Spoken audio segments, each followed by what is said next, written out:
Hello everyone, मेरा नाम जसवंत है। Welcome to club study point. आज स्टार्ट कर रहे हैं मैक्रो इकोनॉमिक्स से कुछ important questions. So let's begin. ये हमारा टेलीग्राम का ग्रुप है, प्लीज़ इसमें ज्वाइन होइए और हमेशा अपडेटेड रहेंगे। जो भी हम कुछ नया इसमें कंटेंट डालेंगे आप उसमें हमेशा अपडेटेड रहेंगे, इससे आप ज्वाइन कर सकते हैं। ठीक है। सो पहला क्वेश्चन आपके सामने आता है, difference between stock and flow. ठीक है। स्टॉक एंड फ्लो जनरली किस चीज़ को डिटरमाइन करते हैं? टाइम से रिलेट करते हैं। ठीक है। दोनों के दोनों एक तरीके से टाइम को क्या करते हैं? इंडिकेट करते हैं। बट थोड़े में इनमें डिफरेंस भी आपको देखने को मिलेगा। पहले मैं रीड करता हूँ, स्टॉक क्या होता है। It is related to the point of time. मतलब एक ऑन द स्पॉट आपके पास कितना पैसा है, जैसे कि मेरे पास अभी कितना पैसा है। ठीक है। ऑन द स्पॉट इसी वक्त, तो आपका स्टॉक में उसको कैलकुलेट हम करेंगे। ठीक है। ये आपका किस में आ जाएगा? स्टॉक में आ जाएगा। ऑन द स्पॉट आपके पास कितना पैसा है। दूसरा आता है आपका फ्लो। तो इसमें बताया it is related to the period of time, यानी कि पिछले 3 महीने से लेकर अब तक मेरे पास कितनी सेविंग हुई है, वो क्या आएगा? मेरा फ्लो आएगा। ठीक है। अभी ऑन द स्पॉट मेरे पास कितने हैं, और इसमें बताया जाएगा कि पिछले 3 महीने से मैंने कितनी सेविंग करी है, वो मेरा फ्लो आ जाएगा। दूसरा आ जाएगा, it is not time dimensional. इसमें टाइम डायमेंशनल नहीं होता है। ऑन द स्पॉट इसमें बात पूछी जाती है और ये टाइम डायमेंशनल होता है। जैसे कि 26 मार्च से मैं सेविंग कर रहा हूँ। ठीक है। और अभी क्या चल रहा है आपका? अक्टूबर चल रहा है, तो इसमें टाइम डायमेंशनल आ गया। इस तरीके से होता है, जैसे पर मंथ भी हो सकता है, पर ईयर भी हो सकता है, पर आवर हो सकता है, पर डे हो सकता है। तो फ्लो में आपको टाइम डायमेंशनल देखने को मिलेगा, स्टॉक में ऐसा नहीं होता है। दूसरा आपको देखने को मिलता है, it influence the flow greater the stock of capital greater is flow of goods and services. इसमें क्या होता है? गुड्स एंड सर्विसेज का फ्लो काफ़ी तेज़ी से होता है। ठीक है। और दूसरा यहाँ पे आपको देखने को मिलेगा, the stock monthly increase in the supply of money leads to increase in quantity of money. और इसमें क्या होता है, जो इंक्रीजमेंट हो रहा है, जो इंक्रीमेंट हो रहा है, वो कैसा होता है? मंथली मंथली बेसिस पे इसमें होता है। ठीक है। और ये क्या स्टैटिक कॉन्सेप्ट है। स्टैटिक कॉन्सेप्ट का मतलब है, इसमें ज़्यादा आपको विविधता देखने को नहीं मिलेगी, ज़्यादा डाइवर्सिटी देखने को नहीं मिलेगी। इसमें आपको क्या है, बहुत ज़्यादा डायनेमिक होता है, ये काफ़ी विस्तृत होता है। अब एग्जाम्पल देख सकते हो, money in bank account on soon 31 March 2018। मतलब एक पर्टिकुलर डेट दे रखी है, उस समय आपके बैंक अकाउंट में कितने पैसे हैं, वो आपका क्या है? स्टॉक है। एग्जाम्पल है ये। दूसरा एग्जाम्पल आता है आपका फ्लो का, number of birth during the month of March, यानी कि मार्च में 2018 में कितने बर्थ हुए। ठीक है। ये उसको बता रहा है, तो कितने बर्थ हुए? बहुत सारे के होंगे। ठीक है। तो ये आपका फ्लो आता है। ठीक है। नेक्स्ट क्वेश्चन पे पहुंचते हैं। नेक्स्ट क्वेश्चन में पूछा जा रहा है कि difference between consumer goods and capital goods. ठीक है ना। तो मीनिंग से स्टार्ट करते हैं, क्या है consumer goods and capital goods. देखो, कंज्यूमर से पहले पता लग रहा है किसी चीज़ को आप कंज्यूम कर रहे हो। ठीक है। कंज्यूम करते हो आप, और इनका जो मेन पर्पस क्या होता है, इनको आप कंज्यूम करते हो और इनका इस्तेमाल दोबारा से पैसे कमाने के लिए नहीं किया जाता, वो कंज्यूमर गुड्स होते हैं। ठीक है। और कैपिटल गुड्स क्या होते हैं? आपने कोई रॉ मटेरियल ख़रीदा, ठीक है, उनको मैन्युफैक्चर किया और किसी इंडस्ट्रीज़ में डाला और दोबारा से आपने फर्दर प्रोडक्शन करके पैसा कमाया, वो आपको कैपिटल गुड्स होते हैं। दूसरा आता है आपका, these are for own use. इसको खुद के इस्तेमाल के लिए होते हैं। आप इसको क्या करते हो? सर्विसेज प्रोवाइड करने के लिए इस्तेमाल करते हो। These use for the production of goods and services. कोई सामान आपने खरीदा, मैन्युफैक्चर किया उसको और मार्केट में उसको क्या कर दिया? सेल कर दिया। अब क्या आता है, ये काफ़ी हाई देखने को मिलता है, ये कंपैरेटिवली थोड़ा लेस होता है।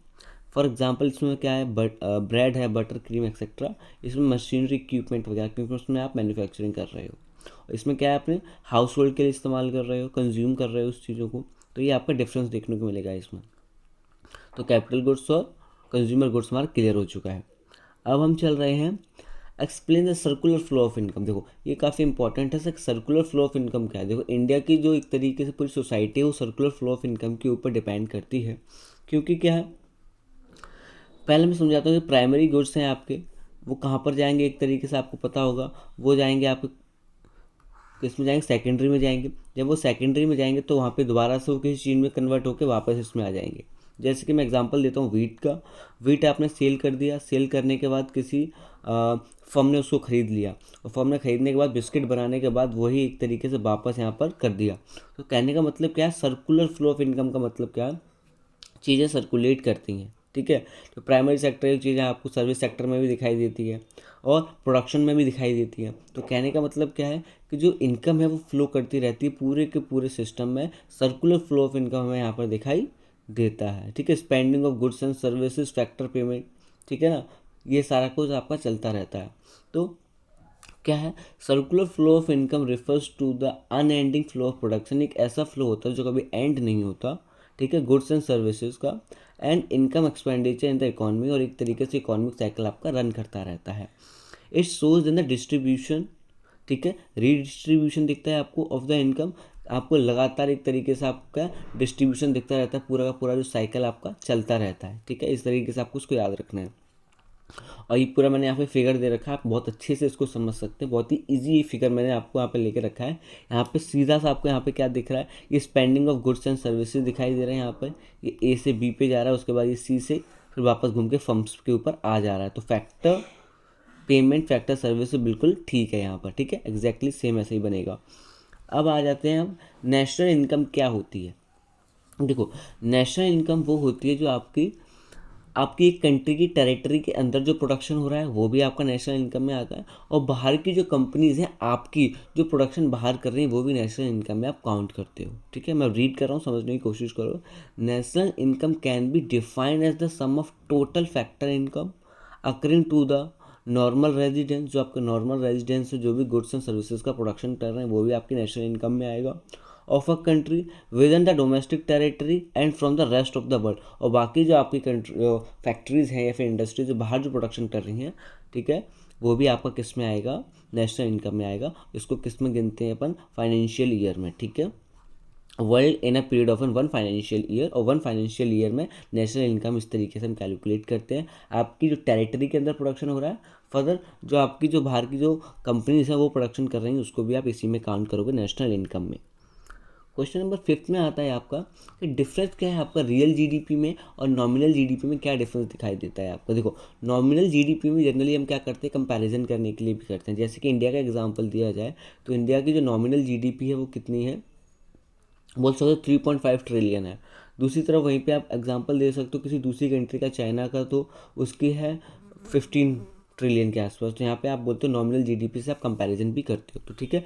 मीनिंग देखते हैं, nominal GDP is a sum total of the economic output produce in a year value at the current market price, यानी करंट मार्केट प्राइस पे इसको क्या किया जाता है, मेजर किया जाता है, और इसको क्या किया जाता है, प्री डिटरमाइंड प्राइस पे से क्या किया जाता है, आप इसे कैलकुलेट करते हो। तो यहाँ पे ये डिफरेंस आपको यहाँ पर दिखाई देगा।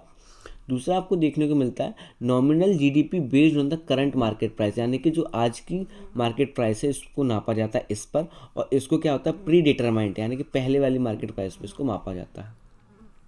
अब इसको क्या है, nominal GDP usually higher due to the inflation, ठीक है। अब जो नॉमिनल जीडीपी होती है वो इन्फ्लेशन की वजह से क्या होता है, उसमें आपको चेंजेस देखने को मिलेंगे। रियल जीडीपी में ऐसा कुछ देखने को नहीं मिलता, इन्फ्लेशन इतना इसमें कंट्रीब्यूट नहीं करती। Real GDP usually lower than the nominal GDP. और क्या है, जो रियल जीडीपी होती है वो नॉमिनल जीडीपी से क्या होती है, नॉमिनल यानी कि कम होती है। दूसरा आपको दिखाई देगा फोर्थ में कि इसका यूजेजेस की देख लें तो nominal GDP use for the comparison, जैसे मैंने शुरू में बताया कंपैरिजन के लिए इस्तेमाल किया जाता है। किसी भी कंट्री की इकॉनमी, किसी की भी इकॉनमी को स्ट्रॉन्ग देखना है आपको, कौन सी ज़्यादा इकॉनमी स्ट्रॉन्ग है, तो उसमें भी आप इसको देख सकते हो। फिर real GDP more appropriate for the comparison across year and across the countries, यानी कि किसी को अगर कंट्री वाइज वो कंपैरिजन करना है या डेटा निकालना है उसमें आपकी काफ़ी हेल्प करती है, ठीक है। अब क्या है, इसको एनालाइज करने में थोड़ी मुश्किल होती है, इसको एनालाइज करने में दिक्कत आपको नहीं होती है, रियल जीडीपी को एनालाइज करने में दिक्कत नहीं होती। अब आगे चलते हैं। अब आपको कुछ कैलकुलेट करके दिखाना है। देखो इसमें क्या बता रखा है आपको, कैलकुलेट द नेशनल इनकम, सारा का सारा आपको प्रॉफिट दे रखे हैं, मिक्स इनकम दे रखी है, डिविडेंड्स दे रखे हैं, इंटरेस्ट दे रखा है, ये सारा कुछ आपको ऑलरेडी गिवन है। इसमें दे रखा है जो प्रॉफिट है आपके 800, ठीक है 800 है। उस तरीके से आपको सारा का सारा डेटा आपके दे रखा है। आपको किस तरीके से करना है, जैसे कि डोमेस्टिक इनकम जब आप निकालते हो तो इक्वल टू क्या होता है आपके पास, compensation of employees plus mix income plus rent and royalty plus interest plus profit. तो हम क्या कर रहे हैं यहाँ पे, डोमेस्टिक इनकम निकालने के लिए सारी चीज़ों को हमने यहाँ पे प्लस किया है, 700 प्लस 1500 प्लस 600 प्लस 500 प्लस 800, तो कितना आ गया हमारे पास 23, ठीक है 23,900 आया है हमारे पास। और हम जानते हैं यहाँ पे क्या आएगा, अब NNP/FC निकालने के लिए आपको क्या करना पड़ेगा, डोमेस्टिक इनकम में माइनस NIFE करना पड़ेगा। यहाँ पे प्लस आ चुका है, यहाँ पे माइनस करेंगे अपन, तो माइनस क्या कर देंगे अपन, NFIA माइनस करेंगे। तो यहाँ पे हमने 100 जो आपका NFIA है उसको आपने माइनस करके कितना आपका आंसर आया, 23,800 आपका ये आंसर आ जाएगा। डोमेस्टिक इनकम को आपने क्या किया, कैलकुलेट किया, उसमें माइनस क्या किया आपने, NFIA, तो आपकी जो नेट इनकम यहाँ पर निकल के आ गई। ठीक है, तो नेशनल इनकम को कैलकुलेट करना काफ़ी इजी होता है। ठीक है, सारी चीज़ों को प्लस करके क्या करना है आपको, माइनस करना है NFIA, then it is correct. ठीक है, अब आते हैं अपने calculate the net national product at the market price. ठीक है ना, नेशनल प्रोडक्ट को कैलकुलेट करना है, तो आपको mix income of self employed दे रखी है 8,000 रुपीज़, डेप्रीशिएशन आपको 200 रुपये दे रखा है, प्रॉफिट 1000 दे रखा है, rent 600, interest 700, compensation of employ 3000। इस तरीके से पूरा डेटा आपको दे के रखा है। ठीक है, अब क्या बता रखा है कि डोमेस्टिक इनकम, ठीक है, जैसे कि पीछे निकालते हैं डोमेस्टिक इनकम में हम क्या करते हैं, प्लस करते हैं compensation of employees plus mix income plus rent, ठीक है, प्लस इंटरेस्ट प्लस प्रॉफिट को आप क्या करोगे, प्लस करोगे। तो एक्जैक्टली हमने डोमेस्टिक को यहाँ पे प्लस किया है। ठीक है, अब यहाँ पे क्या निकाल, नेट प्रोडक्ट निकाल रहे हैं, तो इसमें आप क्या करोगे, NNP/FC, ठीक है, NNP/MP पे हो, सॉरी आप किस पे हो, NNP/MP पे हो, फिर क्या करोगे, NNP/FC पे जाने के लिए आप क्या करना पड़ेगा, प्लस करना पड़ेगा NFIA को। ठीक है, तो यहाँ पे भी हमने क्या किया, इसको प्लस कर दिया है। ठीक है, इसको हमने यहाँ पर प्लस किया है। ठीक है, 500 अपने यहाँ पे आपने प्लस कर दिए। ठीक है, देखा है आपको नेट डायरेक्ट इन्वेस्टमेंट यानी NFIA यहाँ पे आपको गिवन है, इसको आपने प्लस कर दिया और आपका आंसर यहाँ निकल के आ जाएगा। पहले आपको प्लस करना पड़ेगा और आपको क्या निकालना है, यहाँ पर नेशनल प्रोडक्ट को निकालना है, तो इसमें NFIA आपको यहाँ पर प्लस करना होगा। ठीक है, टू ईजी। आगे चलते हैं। अब बता रहा है कि एक्सप्लेन द स्टैंडर्ड और deferred payment function of money. यहाँ पे जनरली पूछा जा रहा है कि जो मनी का फंक्शन है वो काफ़ी इंपॉर्टेंट क्यों है। ठीक है, मनी का जो फंक्शन है काफ़ी इंपॉर्टेंट क्यों है और इसकी जो एक तरीके से जो हम बोलते हैं डिमांड एक तरीके से बढ़ती क्यों जा रही है। ठीक है, इसके बारे में थोड़ा सा देखेंगे। तो standard of deferred payment, deferred payment refers to those payment which are made from sometimes in the future. देखो, डिफर्ड पेमेंट सिस्टम की भी आपको फ्यूचर में क्या पड़ती है, ज़रूरत पड़ती है। Money has made reverse payment much easier than before. When we borrow money from somebody, we have to return both the principal as well as the interest. देखो, ये बोल रहा है कि अगर आप किसी से मनी लेते हो रेंट के एक तरीके से इंटरेस्ट के फॉर्म में या फिर लोन के फॉर्म में, जब आप किसी से पैसा लेते हो तो आपको क्या देना पड़ता है, इंटरेस्ट भी देना पड़ता है और प्रिंसिपल अमाउंट भी देना पड़ता है। तो ये काफ़ी ईजी हो जाता है हमारे लिए। ठीक है, दोनों चीज़ों को वापस करना, क्योंकि जो दोनों को पता है कि मनी में ही उसको पेमेंट मिलेगी, तो काफ़ी इजी हो जाता है। Future is an convenient mode of an this payment, it is difficult to make such payment in the terms of goods and services. अब मनी ना हो और गुड्स और सर्विसेज में पेमेंट करना काफ़ी मुश्किल होता है। क्यों, imagine that you have taken a loan, मान लीजिए आपने लोन लिया है इन द टर्म्स ऑफ वीट के टर्म्स में आपने लोन लिया है और आपके पास कोई और प्रोडक्ट है, तो किस तरीके से लोन को पेमेंट करोगे। क्योंकि मान लीजिए आपने 50 kg वीट लिया है और आपके पास मान लीजिए राइस है, तो कितना राइस आप उसको दोगे, ये थोड़ी सी कन्फ्यूजन हमारे पास रहती है। या फिर आपके पास कुछ और चीज़ है, मान लीजिए आपने वीट लिया और आपके पास गोल्ड है, तो कितना गोल्ड दोगे 50 kg वीट के अवेज में। ठीक है, तो ये सारी कन्फ्यूजन इसमें होती है। तो मनी ने काफ़ी चीज़ों को क्या कर दिया है, ईजी कर दिया है। ठीक है, अब चलते हैं नेक्स्ट पर। नेक्स्ट में दिखाया गया define barter system of exchange, state any two shortcomings और show barter system of an exchange. ठीक है, अब इसमें बार्टर सिस्टम को एक तरीके से डिफाइन करना है, क्या क्या उसमें प्रॉब्लम्स थी, किस किस तरीके से सोसाइटी उसकी वजह से सफ़र कर रही थी। ठीक है, तो बार्टर सिस्टम में हमें पता है हम क्या करते हैं, सामान के बदले में सामान देते हैं, मनी का प्रचलन यहाँ पर नहीं है। ठीक है, तो barter system of exchange is a system which cause are an exchange of goods money as a medium of exchange. ठीक है, एक तरीके से गुड्स ज़्यादा यहाँ पर है, मनी इतनी नहीं है और एक तरीके से काम चल रहा है।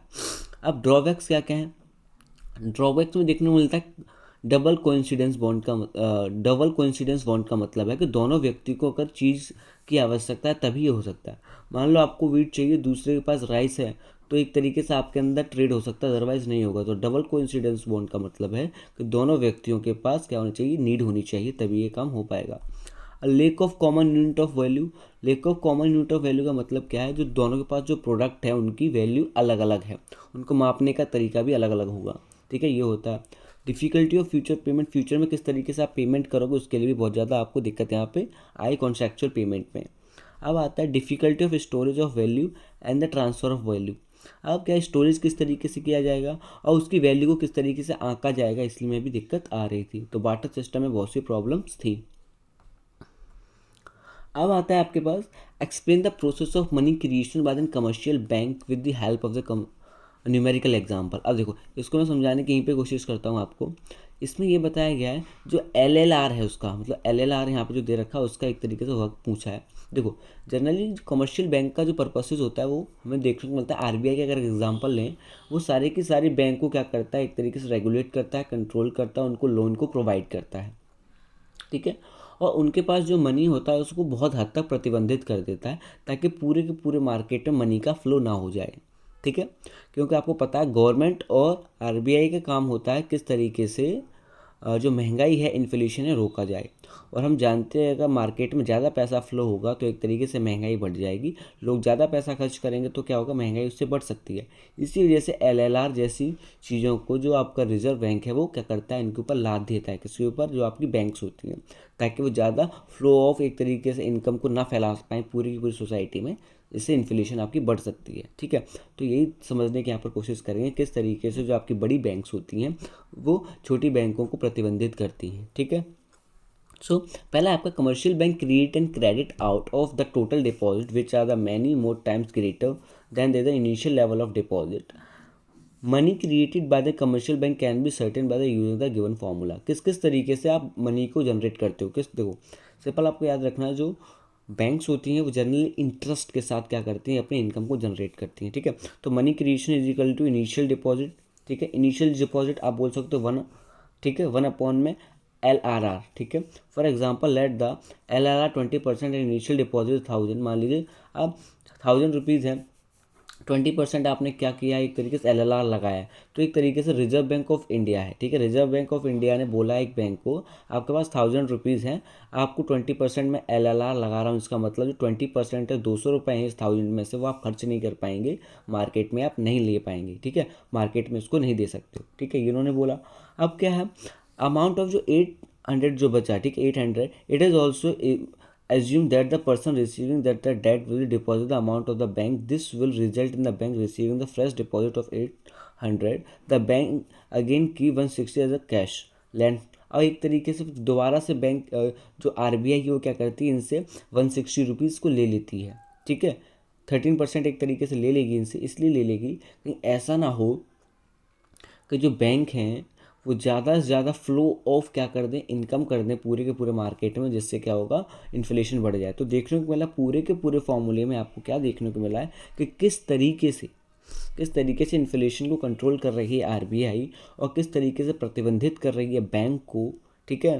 अब आगे हम पढ़ेंगे किस तरीके से रेपो रेट वगैरह को ही बढ़ाते हैं, ठीक है, किस तरीके से सिस्टम और एक्सीड करता है, ठीक है। अब इसमें क्या बताया गया है कि in this way the money goes on the multiplying and the ultimately total money creation according to the formula will be, जो एक तरीके टोटल जो मनी बनेगी वो कैसे बनेगी, क्रिएशन 1000 1/20 इज इक्वल्स टू 5000। एक तरीके सारे के सारे इंटरेस्ट वगैरह लगा के इतनी मनी आपके पास आनी चाहिए, ठीक है। ये था हमारा क्वेश्चन, अच्छा था ये क्वेश्चन, काफ़ी आने के चांस है, तो ध्यान से समझना है आपको। अब आता है meaning of the central bank and the function of the central bank explain. देखो अब क्या सेंट्रल बैंक का जनरली क्या क्या काम होता है। देखो सेंट्रल बैंक का सबसे इंपॉर्टेंट काम आपको ये समझ आना चाहिए, जो सेंट्रल बैंक है वो छोटे छोटे बैंक को क्या करती है, लोन प्रोवाइड करती है, ठीक है। RBI क्या करती है, लोन प्रोवाइड करती है, ठीक है। Central bank is an apex bank of an entire banking system of the country.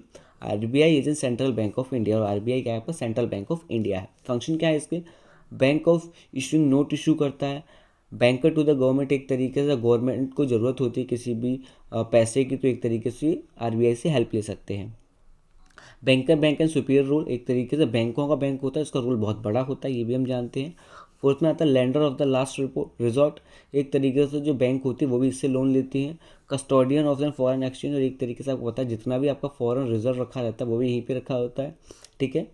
अभी अप्रॉक्स हमारे पास कितना है, 560 बिलियन के आसपास आपका फॉरेन रिजर्व है, वो भी यहीं पे रखा हुआ है। Clearing house functions and controlling of credit, किस तरीके से आपको इन सब चीज़ों को कंट्रोल करना है। Clearing house functions and then controlling the credit, और जितने भी क्रेडिट हैं आपके उनको भी यही कंट्रोल करती है, ठीक है। और सारे के सारे खर्चों पर भी नज़र कौन रखती है, आरबीआई रखती है। और सबसे इंपॉर्टेंट ये भी है किस तरीके से इन्फ्लेशन को कंट्रोल करना है, वो भी काम आपका आरबीआई का होता है, ठीक है। आगे चलते हैं।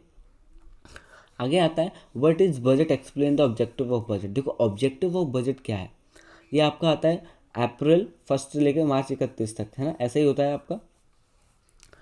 अब क्या है, it is an statement of accepted receipt and expenditure of the government over the period of the financial year. April 1 से लेकर मार्च 31 तक सरकार ने कितना खर्च किया, ठीक है, कितना पैसा खर्च किया, कितना उसको आउटपुट मिला, कौन से सेक्टर में कितना कितना बजट एलोकेट करना है आपको, और जितना बजट आपने एलोकेट किया है अपनी जीडीपी में से उसका पोर्शन जितना आपने एलोकेट किया है कि उतना आपको रिवर्स में मिला है कि नहीं मिला है। तो एक तरीके से आपको पार्लियामेंट में ही बताना पड़ता है सभी मेंबर ऑफ पार्लियामेंट के सामने कि आपने इतना बजट मांगा और उसका खर्च करने के बाद आपको इतना प्रॉफिट प्राप्त हुआ, तो यही होता है आपका बजट। तो पहला आता है आपका high rate of GDP growth, GDP को बहुत तेज़ी से बढ़ाने के लिए इसकी आवश्यकता होती है। बैलेंस रीजनल ग्रोथ, अपनी ग्रोथ को मेंटेन करने के लिए इसकी आवश्यकता होती है। तीसरा आता है रीएलोकेशन ऑफ रिसोर्सेज, रिसोर्सेज को क्या करता है, रीएलोकेशन करना, जो आपके गरीब व्यक्ति हैं उन सबको आपको राशन पानी देना है, सब्सिडीज़ वगैरह देनी है, उसके लिए भी काम ये आपका करता है। प्रोविजंस ऑफ पब्लिक गुड्स, ठीक है ना, public goods and the redistribution of income and wealth. अब क्या किस तरीके से इनकम को एक तरीके से बनाए रखना है, ठीक है, लोगों को सैलरी वगैरह देनी है। फिर क्या है, एम्प्लॉयमेंट अपॉर्चुनिटीज़ को किस तरीके से बढ़ावा देना है, रोजगार के साधन को किस तरीके से आपको क्या करना है, अट्रैक्ट करना है। और अपनी कंट्री में अगर फॉरेन डायरेक्ट इन्वेस्टमेंट आप चाहते हैं, ठीक है, अपनी कंट्री के अंदर आप क्या चाहते हैं, फॉरेन डायरेक्ट इन्वेस्टमेंट चाहते हैं आप, तो क्या करना पड़ेगा आपको, इंफ्रास्ट्रक्चर पे फोकस करना पड़ेगा, एजुकेशन के ऊपर, स्किल्स के ऊपर, ट्रेनिंग के ऊपर। तो इन सब में आपको पैसा खर्च करना पड़ता है। और लास्ट आता है आपका इकोनॉमिक स्टेबिलिटी, इकोनॉमिक स्टेबिलिटी के लिए आपको क्या करना पड़ता है, आपको लोगों को इजी लोन्स भी देने पड़ते हैं ताकि वो अपना फर्दर प्रोडक्शन कर सके, एमएसएमई में वो ग्रो कर सकें, ठीक है। अब आता है हमारे पास 13 difference between revenue budget and capital budget. अब देखो ये काफ़ी इजी है, इसमें कुछ भी समझने वाला ऐसा कुछ खास नहीं है, पर फिर भी बता रहा हूँ आपको, ये क्वेश्चन काफ़ी बार पूछा जा चुका है। So the part of the government budget which shows revenue including revenue receive and revenue expenditure, मतलब कितना आपने रिसीव किया और कितना आपने खर्च किया, वो आपका रेवेन्यू बजट आता है। और कैपिटल बजट में क्या होता है, capital received and capital expenditure, कितना आपने कैपिटल रिसीव किया और कितना कैपिटल एक्सपेंडिचर किया, वो आपका क्या आता है, कैपिटल बजट आता है। रेवेन्यू में आपने कितना रेवेन्यू जनरेट किया, कितना आपने खर्च किया, कैपिटल में कितना कैपिटल आपने गेन किया और कितना आपने कैपिटल खर्च किया, वो आप किस में आ जाता है, कैपिटल बजट में आ जाता है, ठीक है। नेक्स्ट में आ जाते हैं अपन, why is flexible rate of exchange called free rate of exchange. देखो flexible rate of flexible rate of exchange is called free rate of exchange as it is freely determined by the forces of supply and demand. It is an international money market. देखो जितनी flexibility होगी उतना ही एक तरीके से जो आपकी market है वो एक तरीके से ग्रो अप होगी, ठीक है। तो flexible rate of exchange is called free rate of exchange. Flexible का मतलब है जिस जहाँ पे लचीलापन होता है वहाँ पे आपको फ्री माइंडेड आप क्या कर सकते हो, ट्रेड कर सकते हो। फ्री रेट ऑफ एक्सचेंज होगा वहाँ पे। It is in freely determined by the forces, और इसको फ्रीली डिटरमाइन किया जाएगा of the supply and demand. और सप्लाई एंड डिमांड की जो चेन है वो फ्लेक्सिबिलिटी में ज़्यादा ग्रो करती है in the internal money market. और जो इंटरनल मनी मार्केट है आपकी उसमें फ्लेक्सिबिलिटी काफ़ी इंपॉर्टेंट मानी जाती है, ठीक है, यानी कि लचीलापन होना चाहिए। अब आता है आपका 15 question, difference between spot exchange rate and forward exchange rate, ठीक है। अब स्पॉट एक्सचेंज रेट और फॉरवर्ड एक्सचेंज रेट क्यों जरूरी है और इसके पीछे इकोनॉमी किस तरीके से ग्रो अप करती है और क्या क्या इसकी एक तरीके से फर्दर चेंजेस आएंगे उनके बारे में भी डिस्कस करेंगे हम।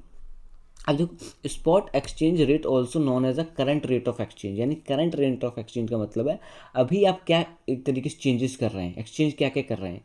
Is that rate of exchange which happen to then prevail in the market at the time when transaction are made is relate only to the spot transaction in the international money market. International money market में कितना आप क्या कर रहे हैं, exchange of goods and services कर रहे हैं, ठीक है ना, कितना आप एक्सपोर्ट और इम्पोर्ट कर रहे हैं, कितना ट्रांजेक्शन आ रहा है, कितना ट्रांजेक्शन जा रहा है, वो सारा किस में आता है, आपका स्पॉट एक्सचेंज में आता है। और forward exchange rate is that exchange rate at which forward transaction are to be honoured in the nothing to do with spot transaction in the international money market in Fact forward exchange rate is short of contact exchange rate to then applicable for the transaction which are signed today but are to be honored sometimes in the future। अब इसमें क्या है, जो आपने changes किए हैं उसके result आपको फ्यूचर में देखने को मिलेंगे और ये स्पॉट एक्सचेंज से डिफरेंट होते हैं, बस इतना याद रखना है आपको। अब आते हैं आप 16 क्वेश्चन पे, what is mean by balance of payment. अब बैलेंस ऑफ पेमेंट क्या है, ठीक है, balance of payment to the statement of account according to the all monetary transaction of a country with the rest of the world is accounting year. मतलब कितना आपने एक तरीके से पेमेंट किया है पूरे के पूरे अपने फाइनेंशियल ईयर में, उसको आप क्या बोलते हो, बैलेंस ऑफ पेमेंट बोलते हो। तो balance of payment refers to the statement of account according, मतलब अकाउंट के बारे में बताता है, किसके बारे में बता रहा है, अकाउंट के बारे में बता रहा है, according to the monetary transaction, जो भी आपकी मॉनेटरी ट्रांजेक्शंस हुए हैं, of a country with the rest of the world accounting year, मतलब रेस्ट ऑफ द वर्ल्ड के साथ आपने कितना ट्रांजेक्शन किया है उसको आप बैलेंस ऑफ पेमेंट बोलते हो। नेक्स्ट आता है आपका, high rate of inflation in the domestic economy causes deficient balance of trade. अब ज़्यादा इन्फ्लेशन जब हो जाएगी तो क्या क्या उससे प्रॉब्लम आएंगी, ट्रेड के ऊपर क्या क्या इंपैक्ट पड़ेगा उसके बारे में देख रहे हैं। ट्रू, ये ट्रू है कि जो डोमेस्टिक इकोनॉमी है वो क्या हो जाएगी, डेफिसिट हो जाएगी, because high rate of inflation, जो हाई रेट ऑफ इन्फ्लेशन होगा मेक्स डोमेस्टिक गुड्स कॉस्टियर, जो डोमेस्टिक गुड्स है उनको बहुत ज़्यादा महंगा कर देगा in the relation of goods from the rest of the world, जो रेस्ट ऑफ द वर्ल्ड में सामान मिल रहा है उससे काफ़ी ज़्यादा महंगाई आपके कंट्री में हो जाएगी। This leads to the increase the import and decrease export, और इससे क्या होगा, आप इंक्रीज क्या कर दोगे, इम्पोर्ट्स आप इंक्रीज कर दो और एक्सपोर्ट आपके गिर जाएंगे। और इससे क्या होगा, डेफिसिट होगा आपका बैलेंस ऑफ ट्रेड में, यानी कि जो आपका ट्रेड है वो काफ़ी ख़राब हो जाएगा, क्योंकि आप इम्पोर्ट ज़्यादा कर रहे हो और एक्सपोर्ट कम करोगे तो आपको यहाँ पे डिसबैलेंस दिखाई देगा। ठीक है, thank you for watching everyone, और कोई भी अगर आपका डाउट होगा तो मैं इसमें आपकी वीडियो बना दूंगा। Thank you very much.